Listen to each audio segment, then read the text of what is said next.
Good evening, everyone, friends, colleagues, those who may be joining the show for the first time. Welcome. I hope you like what you see and you stay.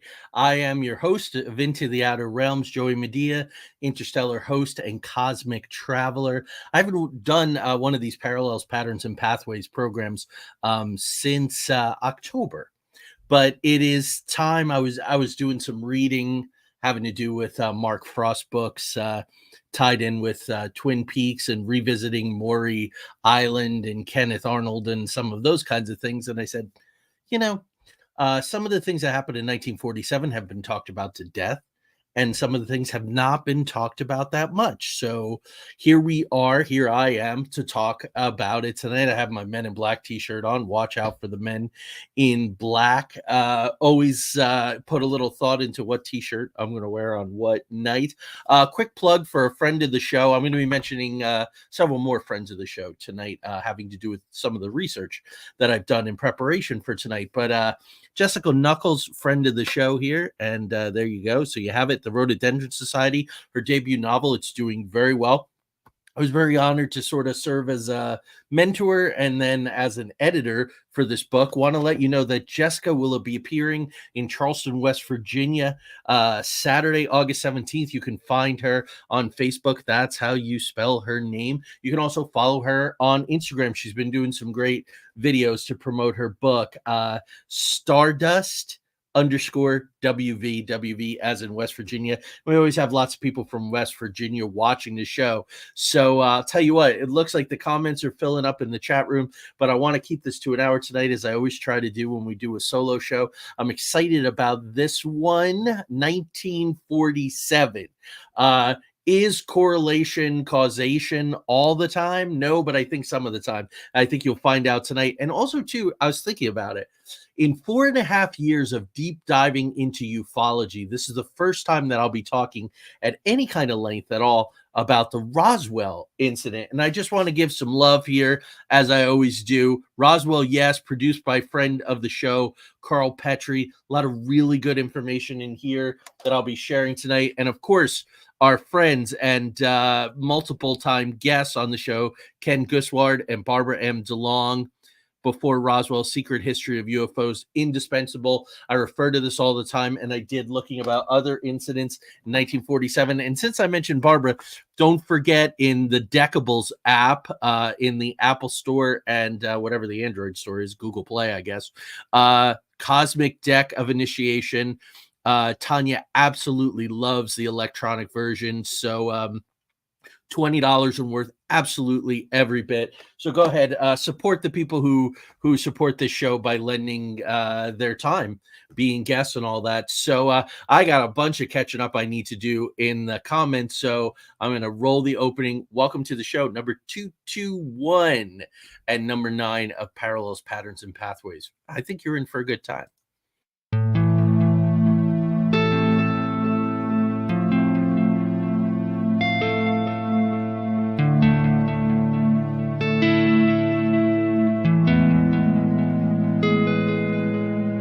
There exists a realm beyond our wildest dreams, a realm beyond reality that the gatekeepers and guardians have always told us consists of nothing but tricks of the eye, weather balloons, swamp gas, sand cranes, fairy tale myths of monsters, crackpot conspiracy theories, and desperate cries for attention. We know this realm exists, and it's just beyond the horizon. The preset path, the well-worn walkways where the cynics want us to stay.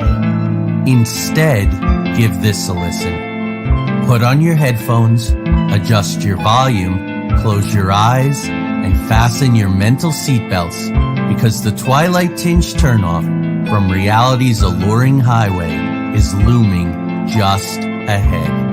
We're about to leave the plane of the easily explained, couldn't possibly be's, and the no way I just saw what I saw's, for the spaces and places where everything is possible, and if you stay long enough, even probable.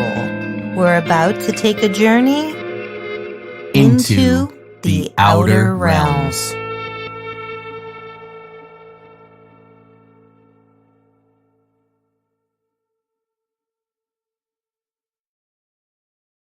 Okay, well, as Matthew McConaughey would say, all right, all right, all right. So here we go. It's Parallels, Patterns, and Pathways number 9. Also, Jessica Knuckles is in the chat room right now if you want to say congratulations on her debut novel. So there you go. Parallels, Patterns, and Pathways number 9 is all about 1947. So I've done Ike and the Aliens, done the 1940s as an entire show. We are just going to focus on 1947 tonight. Now, the first thing I want to say is there's sort of the big three. There is the Kenneth Arnold Mt. Ranier. Kenneth was a pilot. He was very outspoken after the fact, and he sort of coined the term flying saucers by saying these objects, which were actually more wing-shaped, they weren't full saucers at all, sort of skipped along the water like a saucer. That's probably the most credible. Then we have Roswell, which, weather balloon. That's the official story. I hope tonight, if you have any doubts after I present all the information, you'll be able to get beyond that weather balloon story, which, if you remember, when Clinton was president, they did a whole big study, and this Air Force guy stood there and then again said, nah, weather balloon. And maybe crash test dummies from the Japanese, even though it was like several years before crash test dummies were even invented. So there you go. Fiuto, the Sicilians call it. If it smells like poo, it's probably poo. So, and then the third one is often dismissed as a hoax. But I hope you'll listen because it's more complicated than to just say, and that's Maury Island. Want to let you know that there were actually 35 UFO sightings in 1947. I'm only talking about a small fraction in the interest of time, but many of them were these saucers and multiple saucers, which becomes important. The number 9 becomes especially very important. Now, this is a time in 1947, post-World War II, where there are lots of military bases. I'm very excited about Route 66. I'll let you know that in 2 weeks, I'm doing another solo show, Supernatural 66. I've done this on radio, and I did it at Roadfest in Tulsa. Very popular, very, very interesting, and you're absolutely the right crowd for it. So leading up to the centennial, or if you're going to hit the road anytime soon for Route 66, I'm going to tell you all about prevalent hauntings, 1953 Kingman UFO crash that I'm hopefully getting some insider info on before that show. But anyway, all these military bases on Route 66 and otherwise in Nevada and Arizona. And of course, all these UFO sightings, a lot of them in that area. Coincidence? Definitely not. I think most of these, Dr. Hynek, of course, coming, this is a little before Hynek's time, but 1947. So anyway, let me just take you through it like I do in these parallels, patterns, and pathways, and I'll keep an eye on the chat room. I'm trying to multiplex and or multitask here, and I'm not doing great. So there you go. She's Jessica's on Facebook. So Jessica, you're getting anybody on YouTube. Unfortunately, you can't see their comments, but everyone across all the platforms are wishing you well, which is wonderful to see.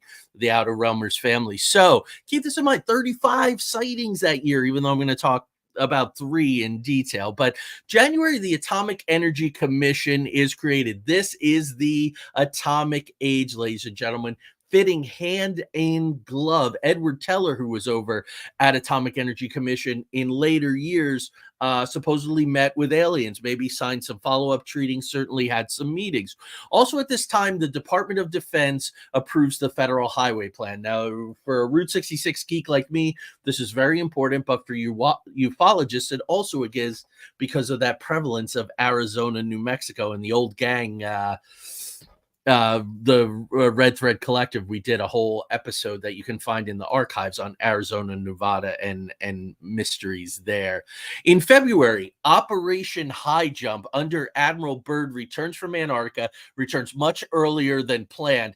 This was 4,700 men, 70 ships, and 33 aircraft going down to study Antarctica. Now, remember, during World War II, there were rumors of a Nazi base there. So Byrd, it's wild. He says that he went through a time warp in his airplane and saw aliens, that numerous planes and other things were destroyed. They were lucky to get out alive.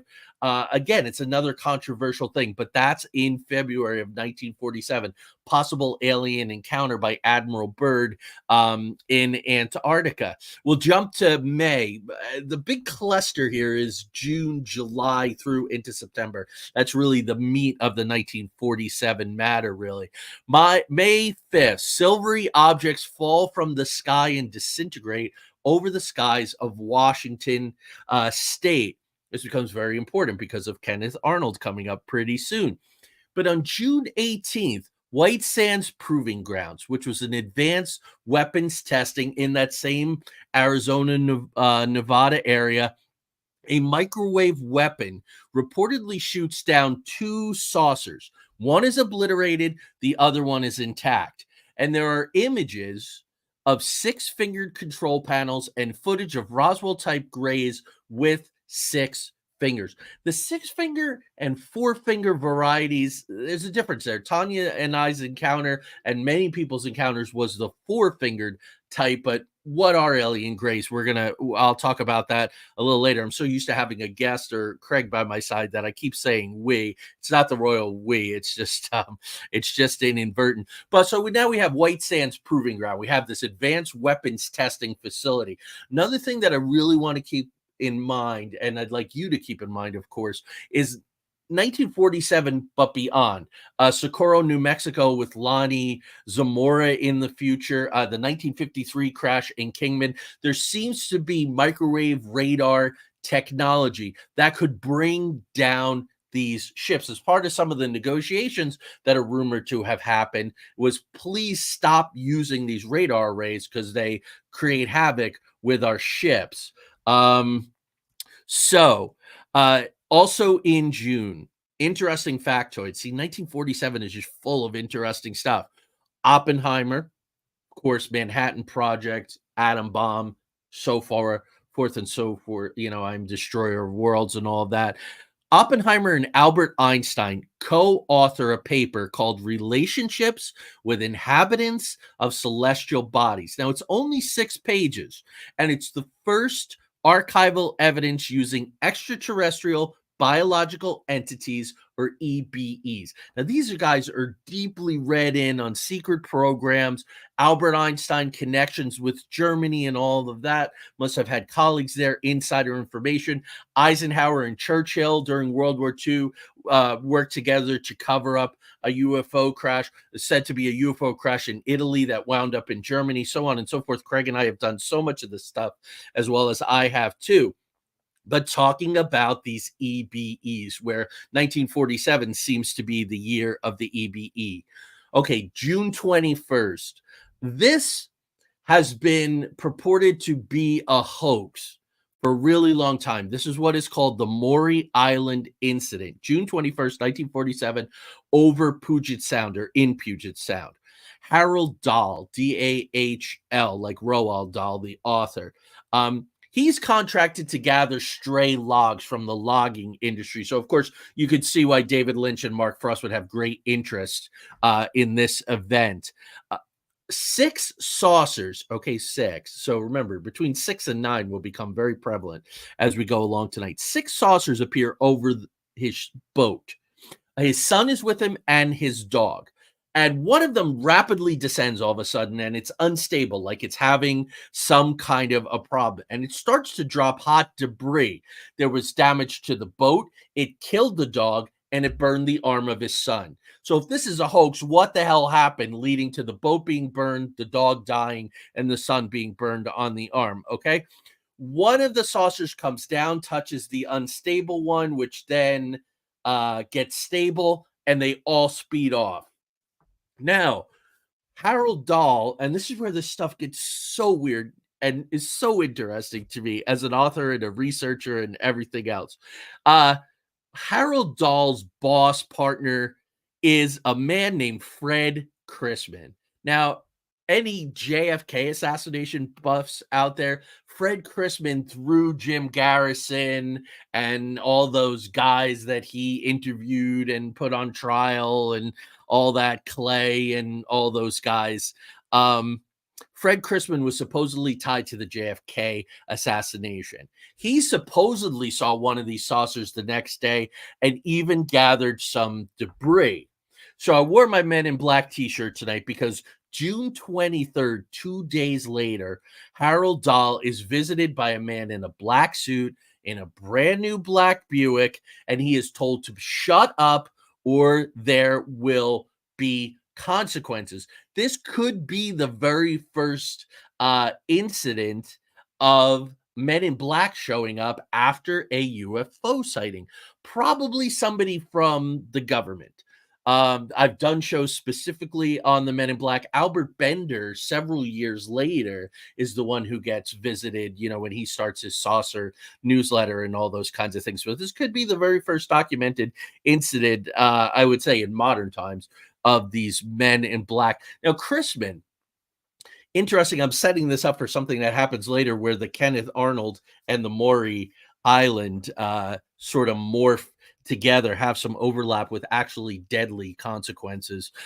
Crispin had told a story to Amazing Stories, who is Raymond Palmer. Now, Raymond Palmer, his Amazing Stories got really popular because he had these stories from a man named Richard Shaver, the Shaver Mysteries, about these weird subterranean encounters. Well, Crispin said, while I was in the service and I was in Burma, I had an encounter in a cave with these guys. So Crispin becomes, like a Montauk kind of thing. Like, is it so crazy that we just dismiss it out of hand? Or are some people just placed or energetic, or the work that they do? Was Crispin undercover with military intelligence? Weird that he has this relationship with Harold Dahl. Now, I will tell you, there was a show with Ian Gillan that I really kind of liked. Laura Manel was in it too, called Project Blue Book. It was only on History Channel for 2 seasons. The finale of season 2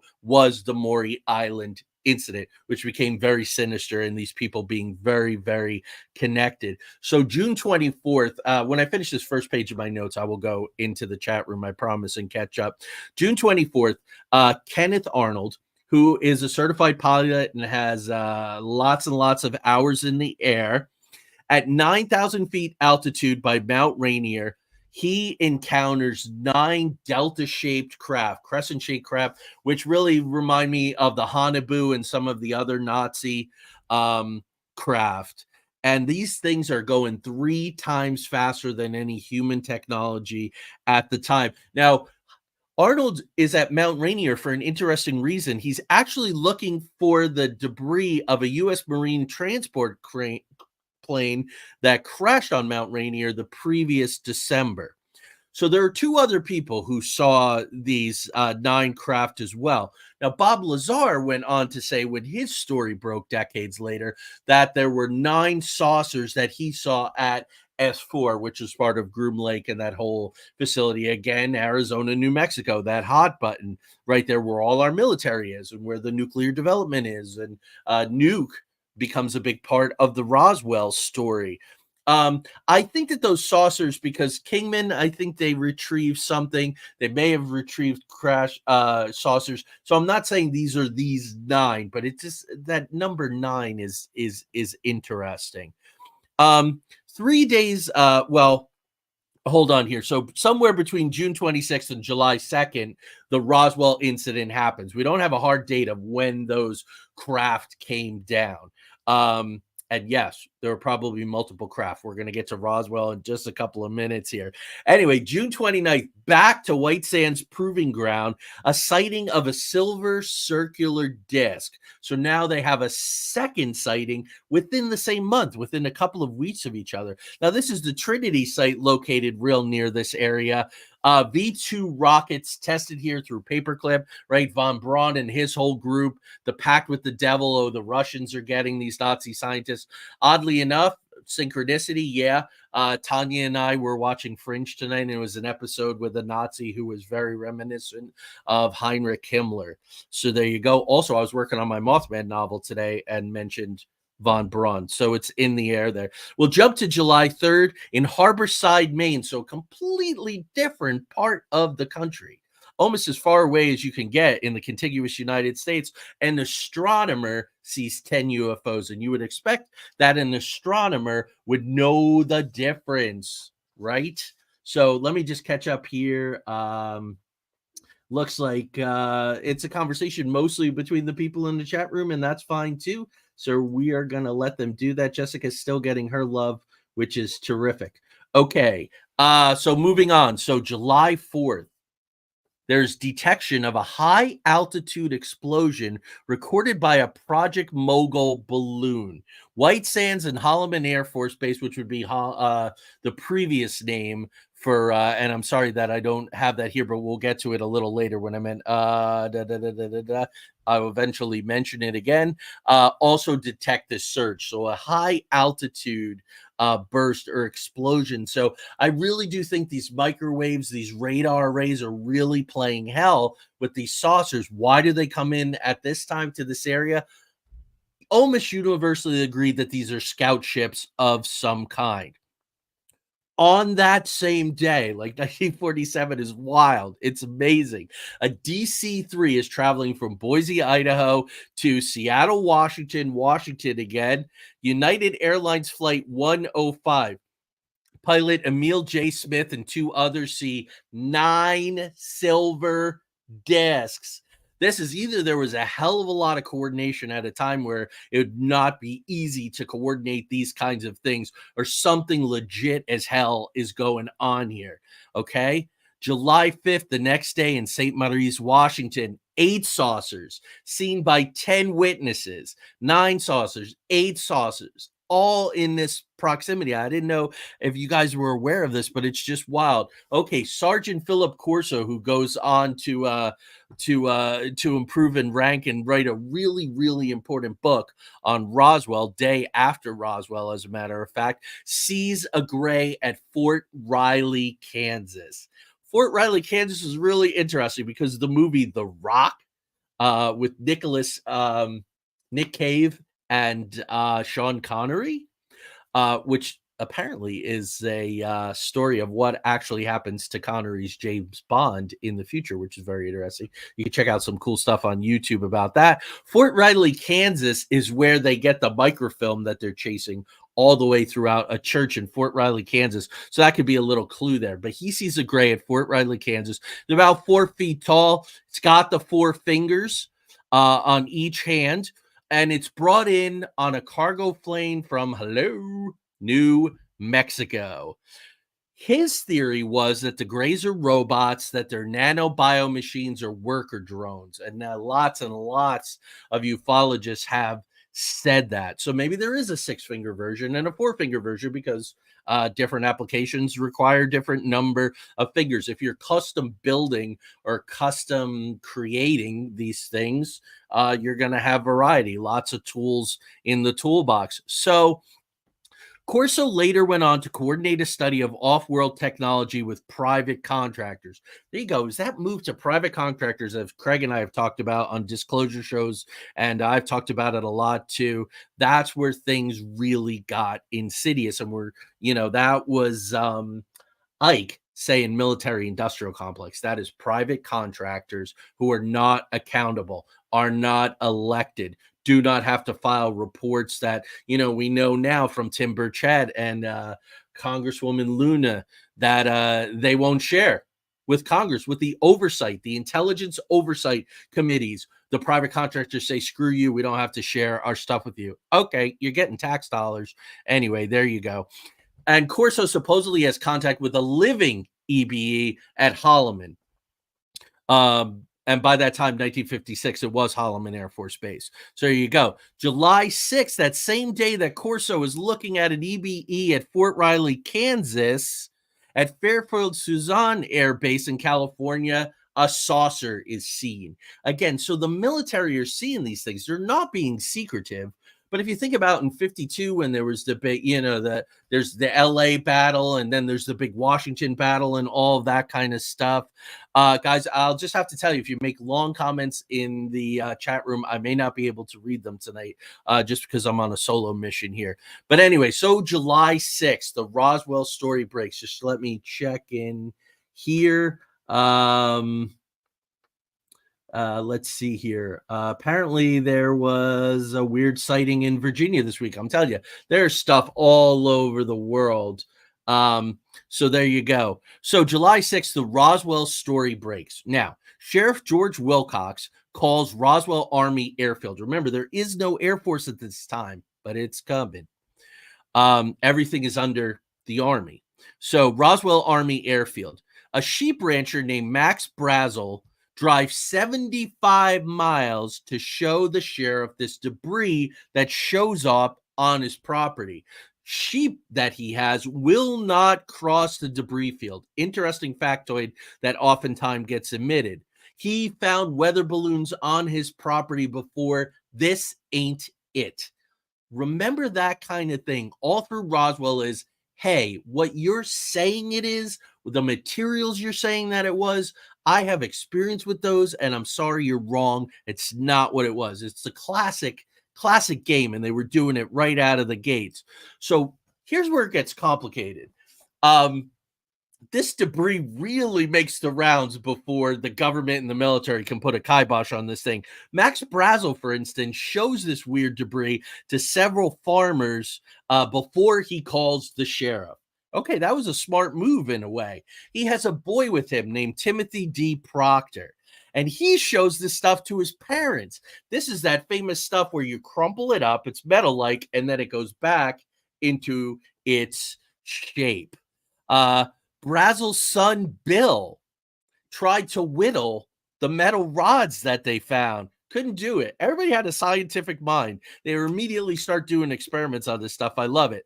Brazel supposedly had a cigar box full of debris, and he mentioned it in a bar in a town called Corona. The Army confiscates it at his house at the next day, so there's a lot of ears going on into what people are saying. Now, Major Jesse Marcel is one of the major players from the Roswell story here. And he is he's an intelligence officer, so a very important guy. Remember, CIA doesn't exist yet. We do have the Office of Strategic Services, right? Created, I believe, during World War II with Wild Bill Donovan and so on and so forth. But he is an intelligence officer. He has a partner named Captain Sheridan Cavett. He's a counter intel officer. So they get these reports. They hear about it, of course, from the sheriff, and the commander, or RAAF, Colonel William Butch Blanchard, sends them to what turns out to be one of two crash sites, but the one on Brazel's farm, which is the one that we hear about from most people, and there's a reason why that's the one that we hear about, and not too many non-ufologists know about the other one. This is by design. They spend the night. Okay, now retired Navy pilot, if you can get Carl's documentary here, Roswell, yes.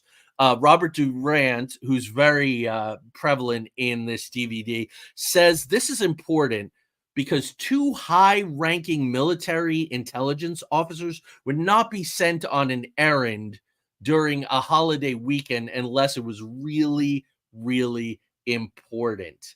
So there you go. Thank you, Maria. Get some rest. Let's see here. So July 8th, a couple of days later, Cavett shows Master Sergeant Louis Bill Rickett, who's a member of their counterintelligence group, the debris field. So they call in another guy. For a weather balloon, probably not. A Project Mogul weather balloon, they're not bringing in counterintelligence guys right around July 4th. They're just not. So Rickett has experience in aviation mechanics and inspection, and he was a member of the aviation inspection team that went to Germany after World War II. James Forrestal, his name's going to come up tonight, the guy that was suicided at Bethesda Naval Hospital because he wanted to talk about UFOs several years later, who brought along JFK, who was a lieutenant in the Navy at the time. So JFK is probably read in. Forrestal's probably read in. We know Eisenhower is read in. All this stuff is going on. Here we go. Moving right along. So let's keep going here. The site is ringed by 25 to 30 MPs. Okay, seriously, military police for Project Mogul weather balloon? I don't think so. Rickett could not identify the material. Remember, he's an aviation specialist who was sent to World War II to check out the German advanced aviation program. The stuff was lightweight, but not bendable. So there you go. We have from an aviation specialist, lightweight, not bendable. Okay, the metal rods were not whittleable. Some of the material, you crush it up and it has memory to go right back where it belongs. Next, Jay, July 7th, let's move to Phoenix, Arizona. A man named William Rhodes takes 2 photographs of a strange craft. They're published July 9th in the Arizona Republic. Those are kind of hard to find now. Those are hard to find on the internet. On May 11th, 1948, Lieutenant Colonel James C. Beam and Mr. Alfred C. Loading, who is a rocket expert at Wright-Patterson and part of Project Grudge, interviewed this guy. So they took him seriously. Same day, July 7th. And this lasts till July 24th. So while all of this is going on in Alabama, there are these mysterious flying saucers, is the quote, that had appeared in the skies over Birmingham in a spectacular display of whirling lights. They were also seen in Florence. They were also seen in Muscle Shoals. While I was looking about what was going on in 1947 this week for my research, I came upon this. You can find these articles online if you want to. I hope you do. So July 8th, now we're moving on. We're creeping along while all this stuff is happening all over the country. Pictures of saucers getting published in the paper and all kinds of this stuff. At Edwards, or what would become Edwards Air Force Base, 3 officers, a lieutenant and 2 sergeants, so serious people, see 3 disc-shaped UFOs, while 2 other California bases are also reporting sightings. All we talk about is Roswell, Kenneth Arnold at Mount Rainier. Some people do. And Maury Island, oh, that's just a BS hoax. Meanwhile, it's like a swarm. It's I don't want to use the word invasion. That would be wrong. But these things are everywhere in the United States. July 1947, June 1947. It's the summer of the UFO, folks. July 8th, also this same day, an Army Air Force Special Agent Intelligence Officer named Lynn C. Aldrich files a report with a Brigadier General George Shulgin. He'll come up at the end of the show again. He's the number 2 man in the Directorate of Intelligence.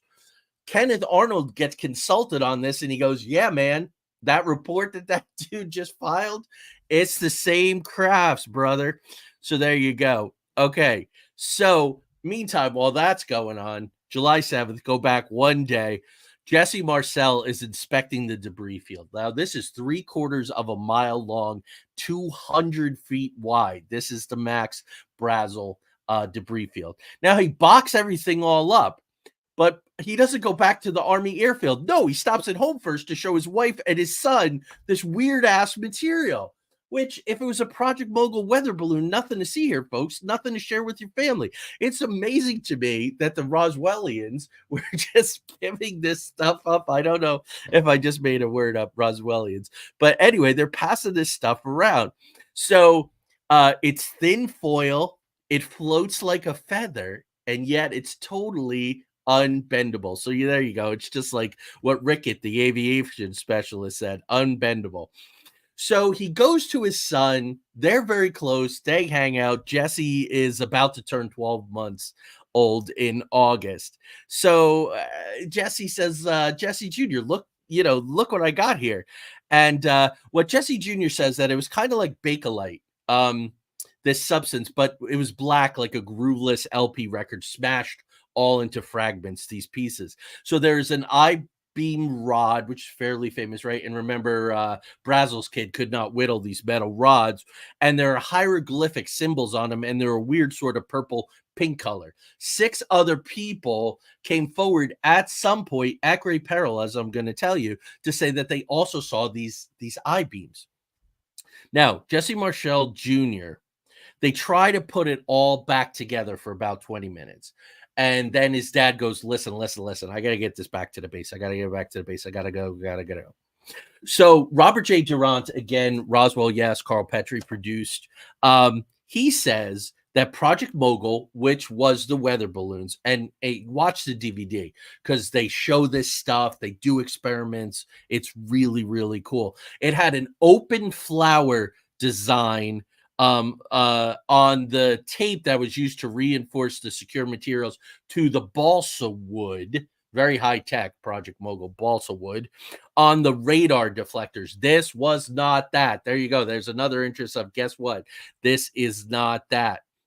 Now, another thing that I think a lot of people don't know is that Jesse Jr. later worked with an FBI CIA memory enhancement specialist. They worked together for 6 hours over 3 days to try and retrieve Jesse's memories of this material specifically because they didn't keep any. He had built 24 balsa planes. This material was not balsa wood. He also used Bakelite in radio transmitters that he had built with his father, and this also was not that. Okay, it was like it, but it was not that. All right, so July 8th, all this happening here. Colonel Blanchard, who runs RAAF, inspects the debris and orders a public information officer named Lieutenant William Hout to put out a press release about a saucer. You guys have seen that RAAF saucer. It's out there if you want to go and look. He says send it to the 2 local radio stations and send it to the local newspaper. This is the public information officer at a nuclear bomb group, the only one in the world. Their base is going, dudes, we got a saucer. We got to tell folks about this. Hout also says that he claimed to see wreckage and bodies. Now, at this point, Colonel Blanchard goes to General Roger Ramey. That's a name, if you know anything about Roswell, you probably know. Now, he is the commander of the 8th Air Force, which oversees the 509 Bomber Group, the only nuclear bomber group in the world. Ramey approves the press release. This is really interesting. The theory is that there were 2 crash sites. Well, we almost know for sure there were 2 crash sites, but the second one was the one that was much more, had the bodies, a more intact saucer. This is the one they had to keep secret. So they're going to talk about Max Brazel's farm. They're going to put this out here. I don't know if that was the end game or if it was disinfo right out of the gates. 75 miles away from Roswell was a more secret site that they wanted to really, really keep secret. Now, in 2002, this public information officer, Hout, signs an affidavit that he does not want released until after his death, which happens 3 years later. He confirms for us that there were 2 crash sites. One was 40 miles from Roswell as opposed to 75 miles away. That's where Max Brazel's farm was, 75 miles away. Okay, now while all this is going on, boots on the ground, we're going to do press releases, we're going to do this stuff. It's going higher and higher and higher up the chain of command, which would also say to you that it's not a Project Mogul weather balloon. The commander of the 8th Air Force, probably Army Air Force, probably does not need to be involved in that kind of thing. Truman, president, of course, directs General Nathan Twining, who is head of material command at Wright Army Airfield, which will later, of course, become Wright-Patterson, epicenter for UFO kind of stuff, their foreign materials research that they've worked with Bigelow and people like that. He says Twining needs to report to Ike. Now, Ike was Supreme Allied Commander. Ike was aware of Foo Fighters and helped Churchill cover up a UFO crash in Britain during World War II. He's already read in. So he sends, there it is, Holloman at first was Alamogordo Army Airfield. I told you that I would get to it eventually. Los Alamos is also nearby, right? So again, Manhattan Project, all of that kind of stuff. He sends him there on the nights to write a report. Now, at this time, Twining supposedly sees records. Oh, what were we supposed to say? Allegedly. Allegedly is the word that we're all supposed to use so we don't get shut down. Allegedly. And he says, listen, this ain't terrestrial, folks. It is not going to happen here. So there you go. This is not from around here. Certainly not weather balloon. So a radio station in Albuquerque, where Kirtland Air Force Base presently is, gets a call about the crash, right? This is probably Hout doing his job. As the secretary is typing up the report for ABC News, she gets a teletype from the FBI to cease communication, bury this. Do not send it out. Mac Brazel is at another radio station at the time, and he's giving an interview. Well, officers from Roswell Army Airfield pick him up, bring him to the base, and grill him for 5 days. Then they make the rounds of the local TV and radio stations with him, where he tells everyone, hey, man, it was just a weather balloon. Sorry about the confusion. Didn't mean to scare anyone and make a stir. An interviewer, though, off air asks him about little green men, to which Max Brazel responds, they were there, but they weren't green. So that tells you that, yeah, there were bodies also at the first crash site. So why they needed to prioritize keeping the second crash site secret over the first one, not exactly sure. Just one of 1,000 mysteries that go along with Roswell. So July 8th, Marcel is sent to Carswell Army Airfield in Fort Worth, Texas. So this stuff is starting to branch out now. It's starting to go places, and it's important to track where it goes because we can correlate some things with some of the statements that we have. He goes to Fort Worth to give the material to Roger Ramey to deliver it. This is the big event, right, with that famous picture that I used in the banner, where you have Ramey kneeling on the floor, Jesse's in a chair, and they got this shiny weather balloon material all spread out, and Ramey is holding a piece of paper. Anyway, Marcel has all the debris in boxes. He's delivering it. He takes Marcel to a back map room. When they come back, it's all been replaced with this weather balloon stuff. They have a weather balloon expert on base that goes, yeah, this stuff is a weather balloon. They force Marcel to do the photo op there. Now, Ramey has this piece of paper in his hand. Really cool, and I've seen this on several documentaries where they have blown this thing up with computer technology. Now, the pixelation, they can reconstruct it, right? And apparently that this is a memo, allegedly, that went to Army Chief of Staff Hoyt Vandenberg at the Pentagon and refers to finding of disc and victims of a wreck. So you can go out and look at that kind of stuff if you want.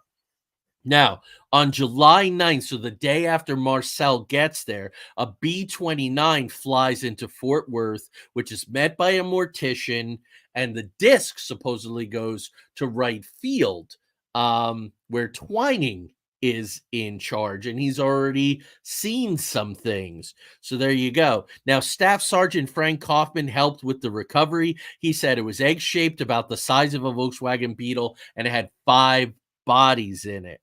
Hangar 84 at Roswell received delivery of 3 child-sized coffins. I believe there was a nurse who testified to this and some other people. Pappy Henderson flew the plane with the coffins to Wright Field. So Ike's second guy, his point person, while Ike is engineering, orchestrating this cover-up, is Twining. Remember Twining and remember Vandenberg becomes very important soon. Gerald McCann is a Secret Service agent, and he swore Roswell witnesses to secrecy on behalf of the Truman administration. We actually get confirmation from this from no less than astronaut Edgar Mitchell, who was so wowed by the things that he saw in outer space that he started the Noetic Society, right? Dean Radin runs that to this day. Very interesting, very serious guy that does cool things about the science, paranormal overlaps. Has done really, really cool stuff. 8 months later, Marcel is transferred to DC. This is interesting. These are major players who helped to engineer, forced, but helped to engineer the cover-up. Marcel is transferred to DC 8 months later, and he starts working on intelligence concerning Russian development of the atomic bomb. Has quite a career. Blanchard rises to 4-star general and number 2 in the U.S. Air Force and was set to join the Joint Chiefs of Staff when he died of a heart attack at the Pentagon. Sheridan Cavett, who was Marcel's partner checking out Brazel's farm in early July, he denied ever being an officer at RAAF. He said, "I wasn't even there. I don't know anything. I certainly wasn't involved," even though there were yearbooks and all kinds of other evidence that said, yes, he was. Now, he rose to the rank of lieutenant colonel, and he stuck to the spy balloon story to the bitter end.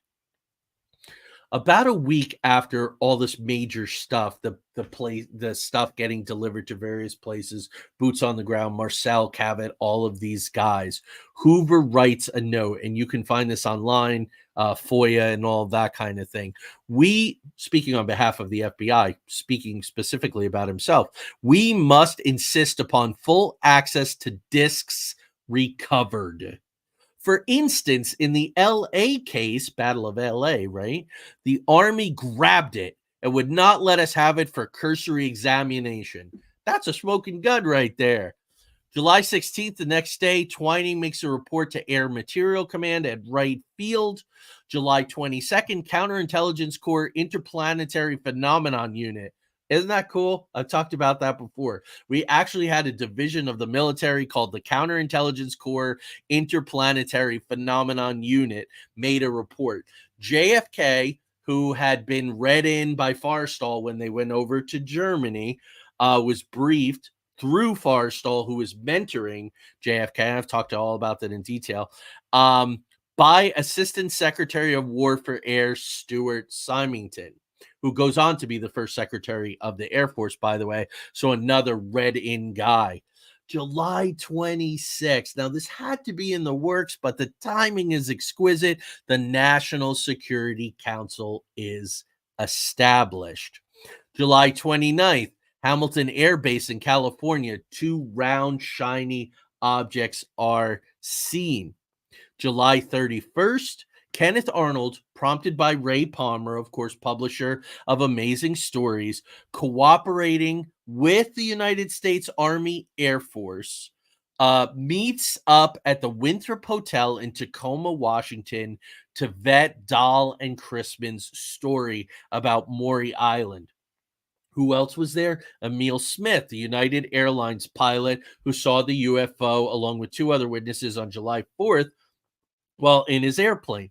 There are also 2 USAAF officers there, Lieutenant Frank Brown and Captain William L. Davidson. So again, commissioned officers, career guys. Now, Dahl and Chrisman freak out. Dahl has been warned by this man in black. They say it was a hoax, and they signed documents to the fact. But Chrisman, I don't know, is he read in at this time? He had the weird-ass thing that happened in Burma. Who's not to say that he encountered some kind of EBAs in a cave in Burma? Could very well have happened, right? Think of Dulce Base and all of that other kind of stuff. The day after this meeting at the hotel in Tacoma, Washington, Brown and Davidson are killed in a B-25 bomber crash with all of the notes and all of the evidence that Chrisman had supposedly gathered from Maury Island, die in a B-25 bomber crash. Now, apparently there were 3 calls that have allegedly been leaked, or 3 alleged calls that were leaked to the